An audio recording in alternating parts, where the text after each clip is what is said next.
A paz do Senhor, meus irmãos, estamos aqui de volta para falar sobre a nossa 8ª lição. Dessa vez nós vamos falar sobre a transrealidade, transexualidade e a sexualidade de modo geral, né? Vamos abordar esses assuntos que são importantes para nós. Bom, como a Bíblia trata sobre isso, né? E aí é esse o objeto da nossa conversa de hoje. Bom, para iniciar a gente precisa entender que no termo sensualidade, na ideia de sexualidade, né? Sensualidade e sexualidade são coisas correlatas, mas diferentes. Nós temos o padrão que a Bíblia nos traz e que, de certa forma, a ciência corrobora. É lógico que a ciência corrobora, né? A ciência é o estudo daquilo que Deus fez. Como a gente brinca, né? Quando na teologia a gente costuma dizer assim: quando o cientista sobe a montanha do conhecimento, ele encontra um teólogo sentado lá em cima, apreciando a paisagem. Basicamente essa é a ideia.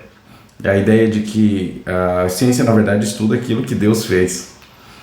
E no padrão bíblico, no padrão do que a Bíblia nos fala sobre sexualidade, ele estabelece desde o Gênesis uma sexualidade sadia, já definida entre homem e mulher. Nós já discutimos qual é o padrão de homem, né, na masculinidade bíblica, e o padrão de mulher na feminilidade bíblica. Portanto, a gente não vai tratar sobre as opressões, sobre as distorções, mas um dos reflexos do pecado, além, claro, da escravização da mulher pelo homem, do domínio do homem contra o homem, de toda essa relação que se deturpou com a pecaminosidade surgindo, né, com a ideia de pecado surgindo, nós temos aqui também uma discussão sobre a sexualidade.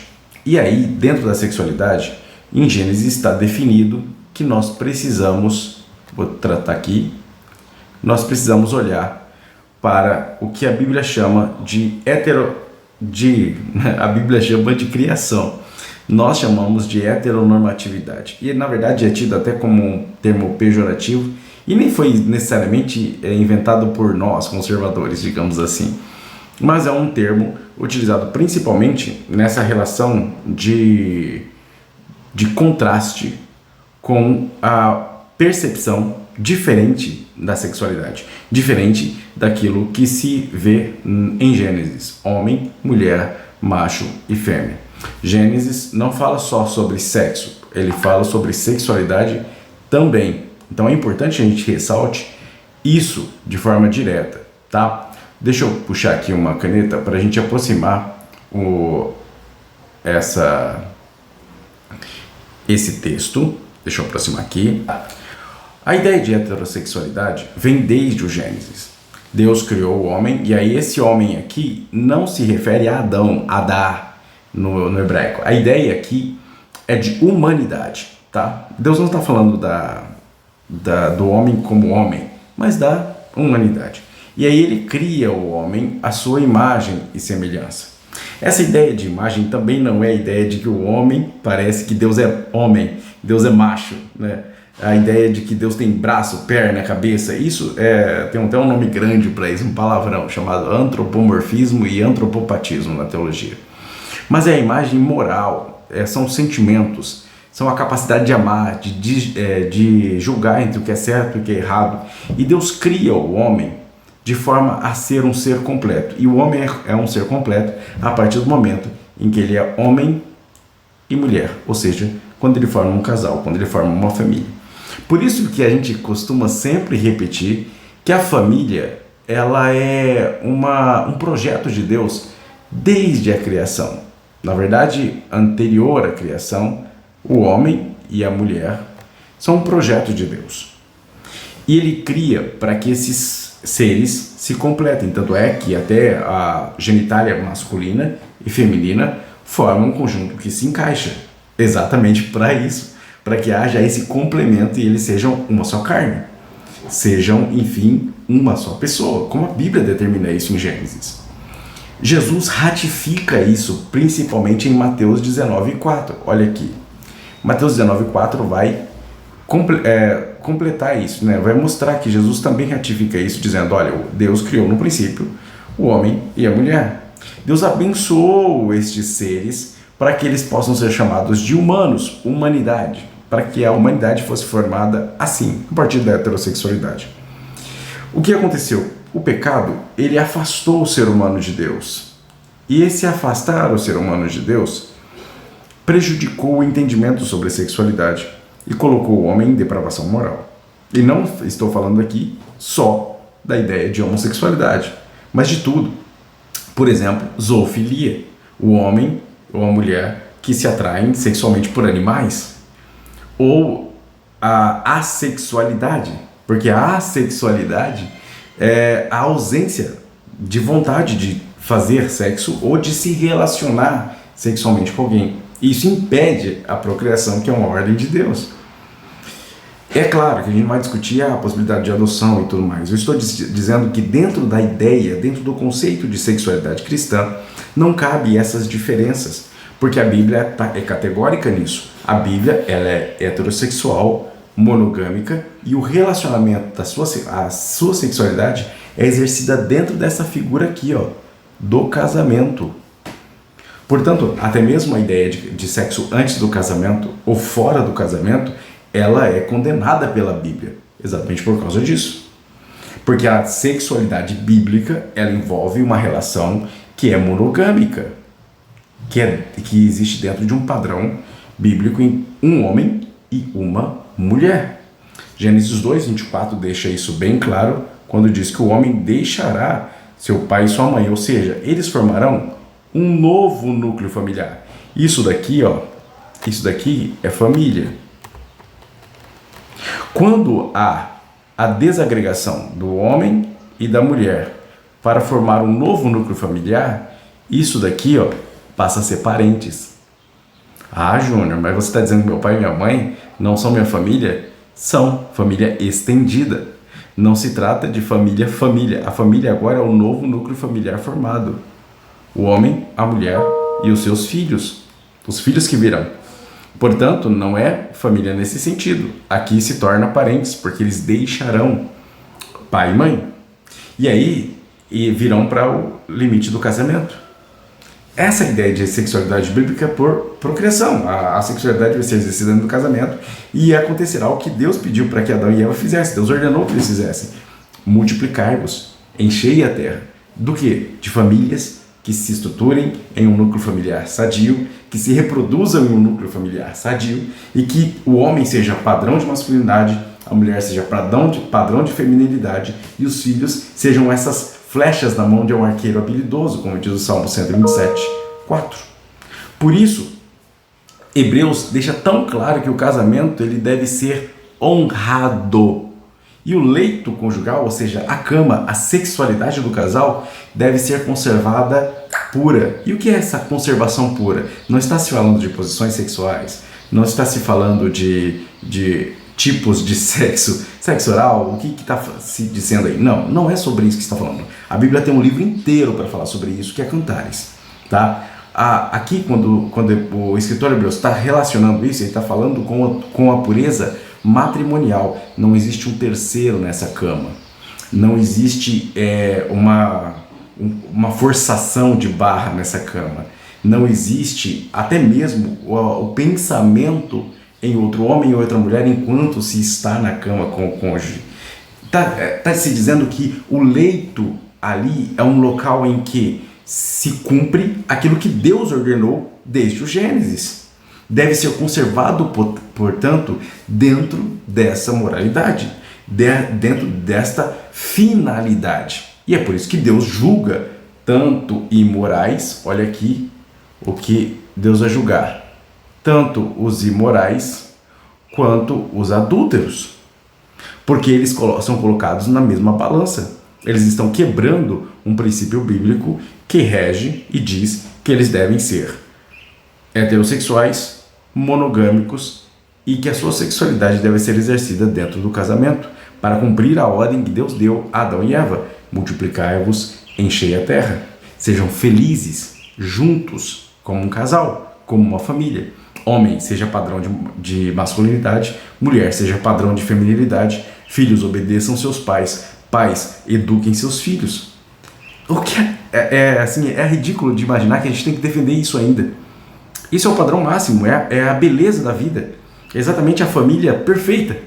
Ah, meu Júnior, mas nós não somos perfeitos. Nós temos inúmeros defeitos. E é lógico, mas é esse o padrão que devemos buscar. É esse o padrão que a Bíblia diz, olha, você foi criado para ser isso. Você foi criado para obedecer este padrão. Você foi criado por Deus para ser perfeito. Quem te corrompeu? Quem te destruiu? Quem te quebrou? O pecado. Então, como a gente combate isso que, como uma doença, veio destruindo o ser humano? Ora, combatendo o pecado. Não é mudando a cabeça do ser humano. Não é mudando o corpo do ser humano. Não é mudando a estrutura da família gerada na Bíblia.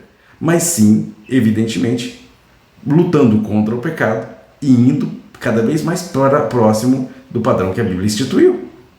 É esse o objetivo que nós temos quando discutimos sexualidade, pelo menos no contexto bíblico e cristão. Vamos para a próxima aqui. Nessa distorção causada pelo pecado, algumas propostas surgiram, principalmente, como eu disse, a partir da segunda e terceira onda do feminismo, tá? Opa, deixa eu voltar aqui, meu slide. Volta slide, isso. A partir da segunda e da terceira onda do feminismo, surge então essa busca por uma esterilização social e um domínio mental do ser humano. O slide está insistindo em voltar para o quarto. E aí, o que nós temos de perigoso aqui?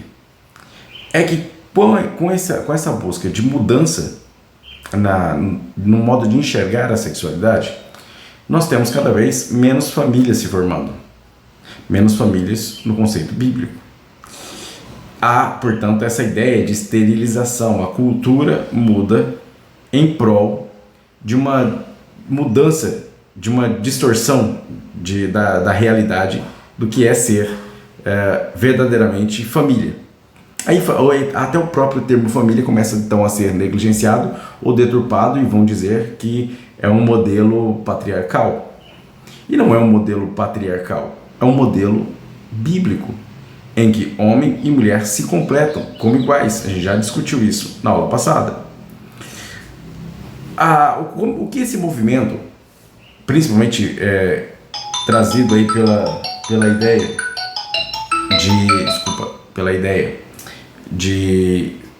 do movimento LGBTQI, APN e todo o dicionário mais. A ideia de que a identidade de gênero ela pode ser dividida e não determinada pelo sexo biológico. Ou seja, na cabeça eu posso ser uma coisa, no coração outra e na genitália também outra. Imagina a confusão. Aí você diz, não, eu nasci assim. Não há nenhum indício científico de nascimento que envolva essa mudança. Vão brigar com você, vão tentar trazer um monte de dissertação que não tem padrão biológico e aquela coisa dos psicólogos e tantas outras coisas. Mas nenhuma evidência séria, científica, biológica que valide a ideia de um terceiro sexo. Tá? A gente vai até trazer isso comunicado na última parte, tem a referência disso. Não existe a ideia de terceiro sexo. Essa ideia é filosófica, trazida por uma corrente feminista de terceira onda, tá? E aí a busca aqui é, lógico, trazer um domínio mental e colocar o ser humano dentro de um padrão pós-moderno, em que aí cada um pode se identificar do jeito que quiser. Nova York iniciou com a ideia trazendo 24 tipos de 24, como eu poderia dizer, 24 tipos, né? 24 modelos diferentes de sexualidade. Aí o Brasil vai lá e me cria 72 tipos, né? A Nova York trouxe 24 tipos. O Brasil falou, não, a gente vai inovar, a gente vai trazer mais, a gente é mais. Então a gente vai trazer 24 tipos. 24 tipos. Nova York trouxe 24, Brasil 72. Então, hoje, um servidor público do Estado de São Paulo, por exemplo, se ele for se recadastrar no Estado, ele assinala lá sexo, masculino ou feminino, gênero, e tem que escolher dentro de uma lista de 72 opções. A orientação sexual, ela muda, né? A ideia, vou até aproximar essa parte para você entender bem. Ó, a identidade de gênero é a maneira como você se enxerga, isso é o que eles pregam, tá? É a maneira como você se enxerga, o gênero que identifica com que você faz parte. Então eu não consigo mais me designar homem ou mulher. Eu fico no meio desses, tá? Mais de um gênero, travestis ou qualquer outro tipo de identidade, tá? Quando eu tiro o padrão biológico, eu posso colocar qualquer outra coisa. Esse é o problema e é isso que tem trazido tamanha confusão. Porque eu tirei o padrão biológico que é trazido por quem? Pelo Gênesis, pela Bíblia. E aí eu vou ainda mais longe, né? As pessoas vão ainda mais longe nessa política e nessa cosmovisão. O Douglas Batista acertou muito quando ele usou esse termo, cosmovisão, porque é isso que se trata. Se trata de uma nova fé, se trata da busca de um modo de ver o mundo. E aí eu vou designar a minha orientação sexual como pendente para o mesmo sexo, para um sexo diferente, ou até mesmo para nenhum dos dois, para os dois, por exemplo, ou nenhum dos dois ou os dois, né? A atração. Então, na verdade, eu não vou pontuar de novo aquela questão de não estabelecer o padrão biológico. Eu vou estabelecer o padrão que eu quiser. Eu tiro qualquer tipo de base. E aí o sexo biológico vira, portanto, um adereço. E basicamente uma capa, uma casca que não serve para nada. E aí eu me identifico pela genitália como macho, como fêmea, ou se tiver qualquer tipo de problema relacionado a uma formação, ou mesmo um desequilíbrio hormonal, ou ao hermafroditismo, por exemplo, em que se nasce com dois órgãos sexuais, um deles sempre vai estar ou de certa forma bloqueado ou com algum tipo de problema, e o outro vai funcionar mais regularmente porque faz parte do seu padrão biológico. Então, assim, até isso seria apenas a capa, um adereço, digamos assim. E aí nós temos 1, 2, 3 padrões diferentes para tentar definir. Claro, vira uma... eu não sou bom em matemática, mas 3 fatorial, né? Eu tenho inúmeras probabilidades e possibilidades de conjugação desses modelos, de como posso me identificar. E isso é um problema, porque além de fugir do padrão bíblico, além de fugir daquilo que a Bíblia trouxe para nós, coloca o homem em total desconexão consigo mesmo. Ele vai ficar sempre, desde criança, debatendo consigo mesmo, afinal, quem ele é, o que ele é. E isso é ótimo para quem quer dominar outra pessoa. Primeira coisa que você faz quando quer dominar uma pessoa é retirar dela a identidade. É tirar dela a identidade que ela tem. Tentar descaracterizar quem ela é. Bom, é isso que estão tentando fazer. E aí nessa identidade, já que falamos sobre isso, eles também tentam renomear isso. E aí a ideia de renomear a ideia de gênero, a identidade de gênero. Portanto, cisgênero seria aquele que se identifica com o seu sexo biológico, transgênero seria aquele que não se identifica, e ainda inventaram mais uma moda, que é a ideia do não binário, ou seja, não se reconhece com nenhum tipo de gênero, ou transita, gênero fluido, transita, uma hora é uma coisa, outra hora é outra.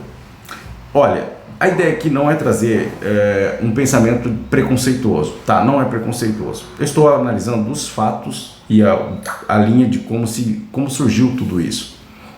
Isso não trouxe nenhum tipo de benefício, nenhum, até mesmo para quem, digamos assim, se envolveu nisso, que sente atração por outro sexo ou pelo mesmo sexo, ou que tenha inúmeras confusões mentais em relação a para qual lado vai dentro da sua sexualidade. Estou falando de todos os tipos possíveis e imagináveis que existem, e que as pessoas, lógico, isso é uma tortura mental, digamos assim. Ao ver alguns amigos que passaram por essa transição ou passaram por esses momentos de dúvidas acerca da sua sexualidade, ou mesmo que se assumiram homossexuais ou outro tipo de de meio de sexualidade, outro modo de enxergar a sexualidade, a confusão, a dificuldade que existe, o medo, e tudo, as dúvidas e tudo que surge é natural do ser humano, porque existe no ser humano a certeza de que o seu sexo biológico já define para uma posição, ou macho ou fêmea. Foi assim que Deus fez. E aí a confusão está aqui ou aqui. E aí, ao invés de mudar aqui ou aqui, ele quer mudar a casca. E aí quer transformar o ser, transformar toda o seu modelo biológico para se adequar à confusão que existe em sua mente ou em seu coração. E aí nós encontramos inúmeros casos de pessoas que se afundam ou se mergulham na sua sexualidade ou nas diferentes sexualidades que ele se propõe a experimentar. Depois encontram Cristo e observam o difícil trajeto que é para voltar para o contexto original bíblico. E é difícil, é sofrido, mas Cristo os recebe. Jesus ama todos os homossexuais, prostitutas, todas as pessoas com qualquer tipo de dificuldade ou pecado. Jesus ama, mas não vai aceitar que vocês fiquem desse jeito. Ele vai trazer vocês cada vez mais para o plano original, cada vez mais para o plano de Adão e Eva, antes do pecado, para uma ideia de proximidade e relacionamento com Deus, porque Ele os ama.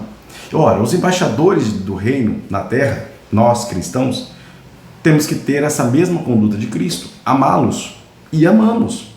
Porém, da mesma forma que Cristo olhou para aquela prostituta e disse, vai e não peques mais, da mesma modo nós não podemos incluir, digamos assim, aceitar todos os homossexuais é o padrão, mas permitir ou achar que eles podem simplesmente entrar dentro da igreja e viver o contexto cristão e não se adequar à Bíblia, que é o modelo, é a prática, é o nosso padrão, o nosso modelo, isso estaria errado.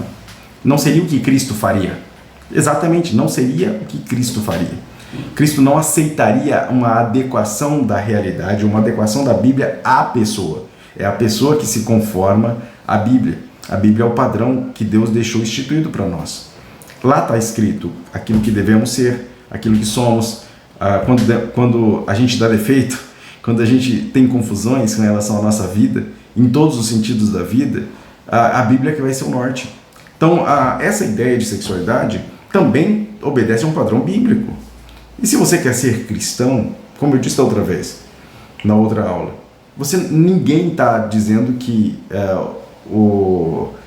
não amamos os homossexuais ou que abominamos, vocês são endemoniados. Ninguém está dizendo isso. Ninguém está dizendo isso. Nada, não é isso. Apenas estamos dizendo, você como qualquer outro pecador, é pecador e precisa de Cristo. E quando você vier para Cristo, Cristo vai transformar você. E isso vai envolver muitas vezes você encontrar-se de novo com o seu padrão biológico, você voltar a esse padrão biológico, homem, mulher, mulher, porque é isso que a Bíblia traz. Júnior, eu não aceito isso, eu não quero isso, Deus é amor e etc, etc, etc. Beleza. Você tem todo o direito de escolher não seguir o Evangelho. Você tem todo o direito de dizer não para Deus. Você tem todo o direito de não querer ser cristão. Isso é uma escolha sua. Você pode escolher isso. Mas você não pode dizer que o cristianismo deve mudar porque você não se encaixou nele. Essa é a questão. Não dá para você pedir para o cristianismo mudar. É você que muda.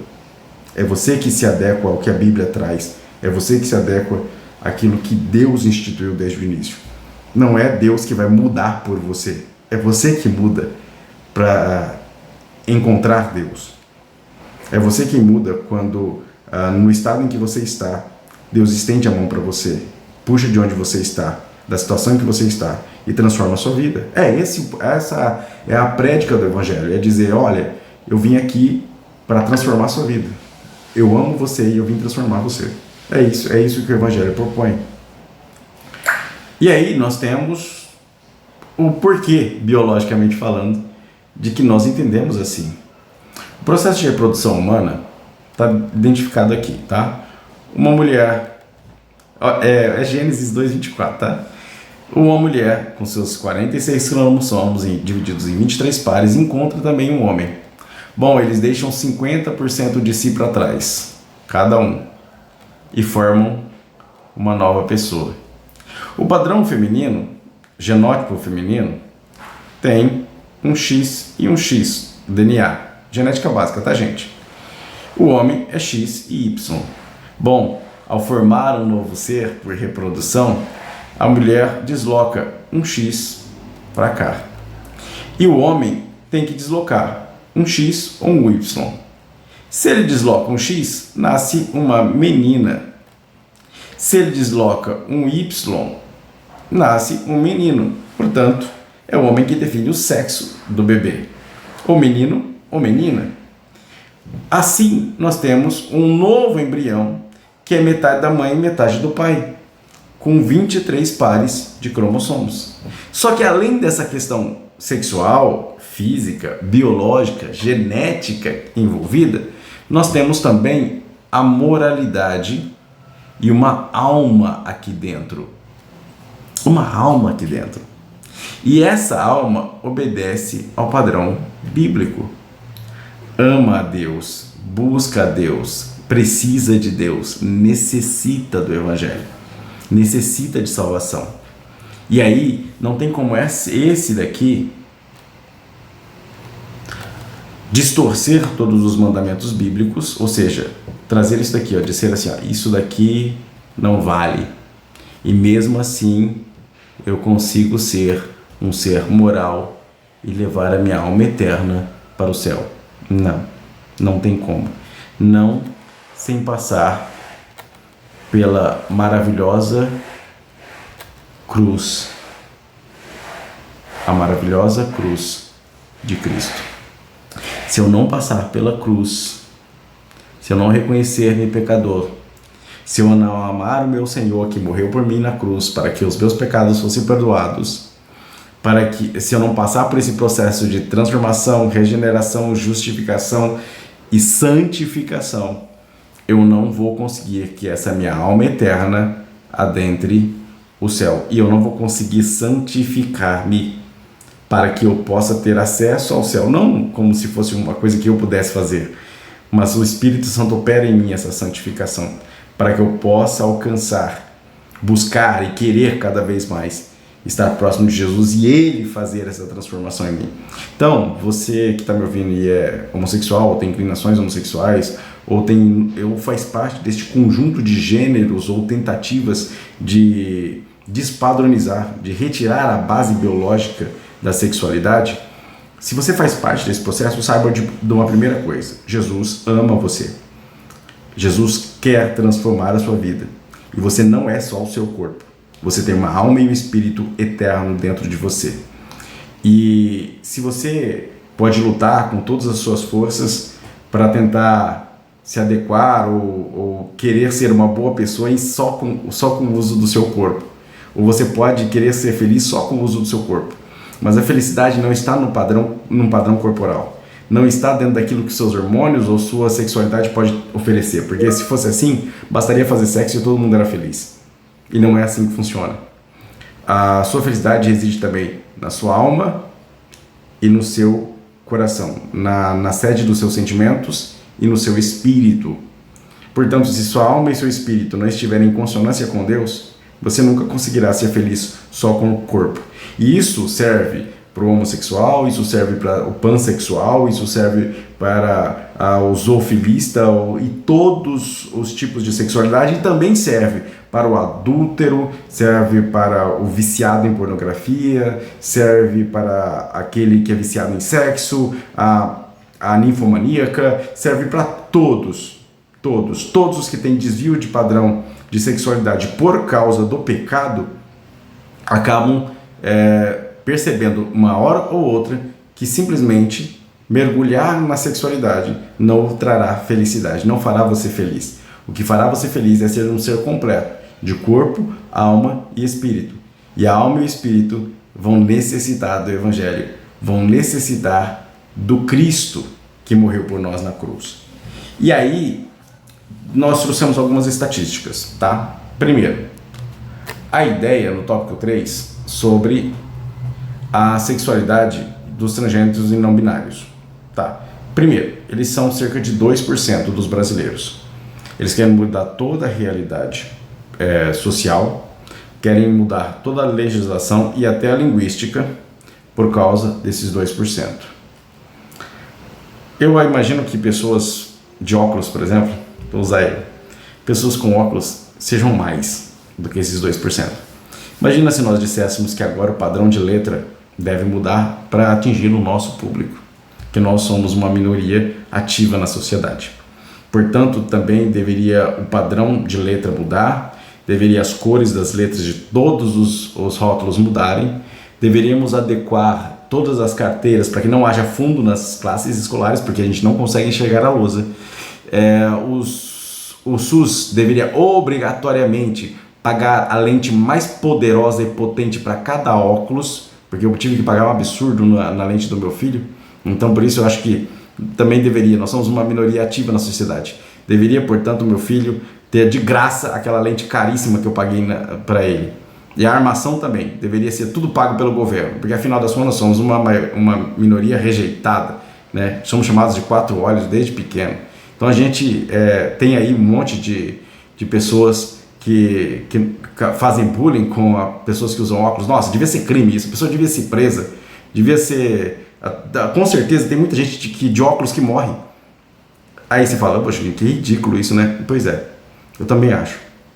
Eu acho que a gente precisa entender que o humano é humano, que a gente precisa sim discutir a preservação, o cuidado, deve sim, pessoa que tem ódio contra transexuais e que faz violência contra transexuais, tem que ir pra cadeia, tudo, tá tudo certo, tem isso mesmo. Agora eu não posso mudar toda a minha realidade, toda a cosmovisão, por causa de uma minoria que é militante. Isso a gente tem que tomar cuidado, porque afeta todos os 98%. E aí você quer mudar todos os 98% por causa desses 2%. Aí a sociedade que já é individualista vai ficar cada vez mais individualista. E a tal ideia de união, de koinonia, de comunhão, de respeito mútuo, não vai existir, porque cada um está se preocupando com o próprio umbigo. Então a gente tem que tomar muito cuidado com relação a isso. Como eu disse antes, não existe essa ideia de nascer no corpo errado. Não existe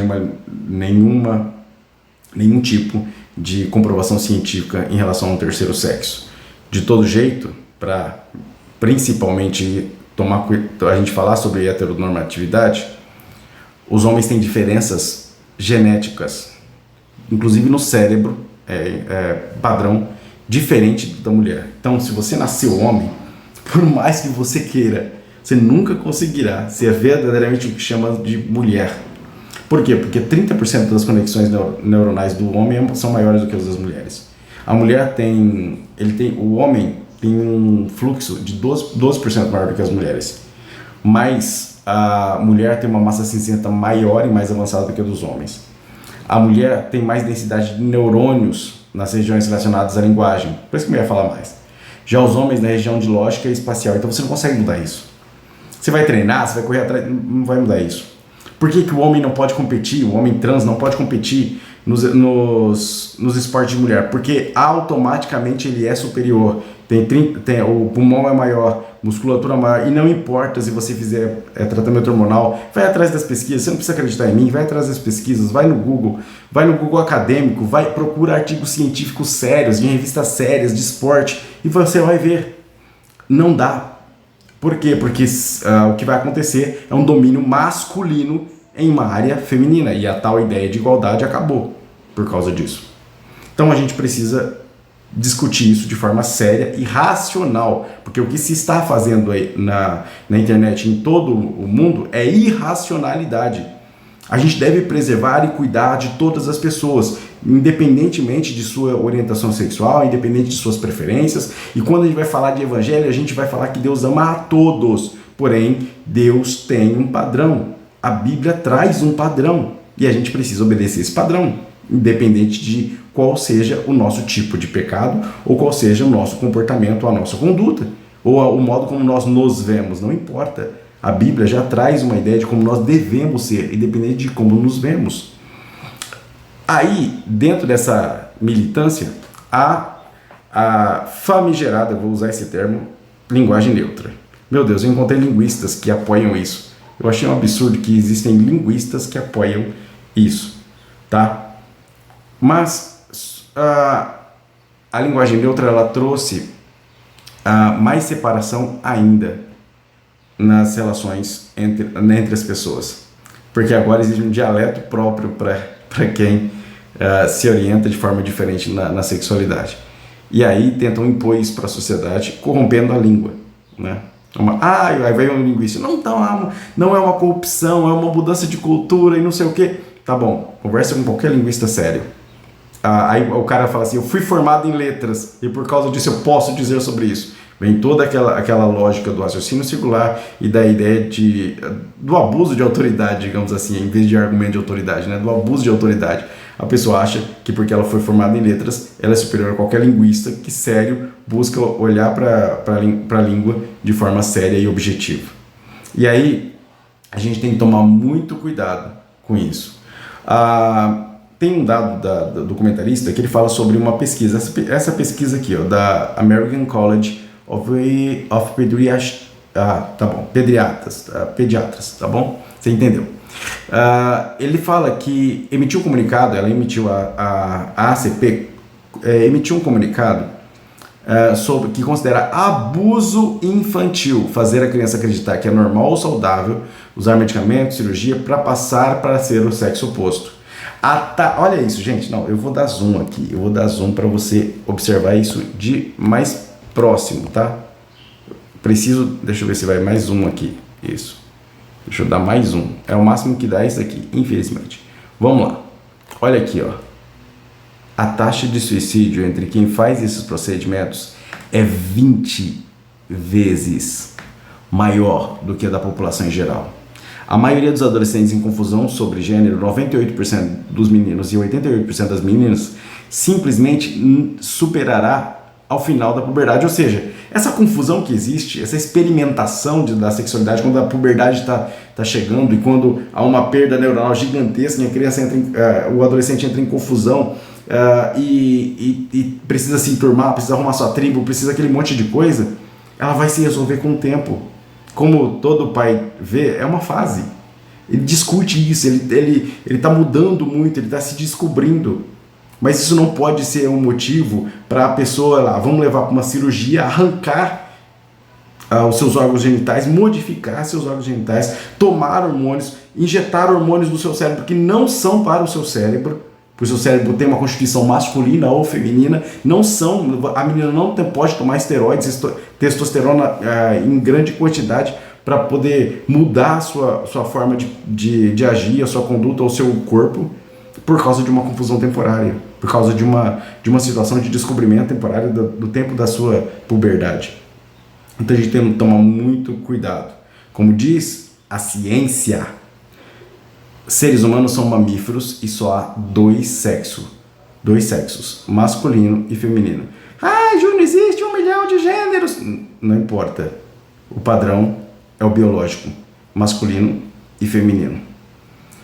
São catalogadas anormalidades cromossômicas que não constituem um terceiro sexo e a transexualidade é rara. Nós estamos falando eu não vou chamar de anormalidades, porque o termo anormalidade está colocado aqui como um termo científico, então a gente não pode colocar isso como um xingamento, isso é absurdo, não pode ser feito, tá? Mas a transexualidade não está dentro daquilo que a Bíblia diz e também dentro do que a Bíblia chama de padrão usual, de senso, do que existe. Então a gente tem que tomar muito cuidado de ficar tentando transformar todo o mundo por causa de uma minoria ou por causa de alguém que não se conforma ao fato de ser pecador e necessitar de transformação que o Evangelho já propõe. Então, ratifico o que eu disse. Se você quiser ser homossexual, bissexual, transexual, o que quer que seja, é uma escolha sua. Eu não vou te discriminar, eu não vou te odiar, muito pelo contrário, eu vou continuar orando por você e amando você, mas não mude o cristianismo, não queira mudar o cristianismo. O cristianismo é assim e acabou, o padrão é bíblico E se você quer que a sua alma, que é eterna, imortal e que vai superar o tempo do seu corpo, vá para o céu, é preciso que você mude. É preciso que você pense e repense sobre qual é o destino da sua alma. A sua alma é eterna, o seu corpo é temporário. Então os prazeres que você encontra no seu corpo podem te dar uma certa ideia de felicidade ou satisfação imediata. Mas a felicidade real, essa daqui, ó, que Deus te fez para ser feliz, essa felicidade só se encontra quando a gente une um casal num padrão heterossexual para constituir uma família que é guiada por Deus. Esse cara aqui não é um abusador, esse cara aqui é um padrão de Efésios 5, essa mulher é um padrão de Provérbios 31, e essa família vai gerar filhos que são como flechas na mão do arqueiro, como diz o Salmo 127. Ou seja, o padrão bíblico é o padrão de uma família feliz, de uma pessoa feliz. É isso que nós buscamos para você, qualquer que seja o seu pecado. A gente busca que você seja feliz, e a Bíblia traz essa ideia de como você pode ser feliz a partir do momento em que você aceita Jesus dentro de si, dentro do seu coração. Amém? Que Deus abençoe em Cristo Jesus e a gente se vê na próxima aula, se Deus quiser.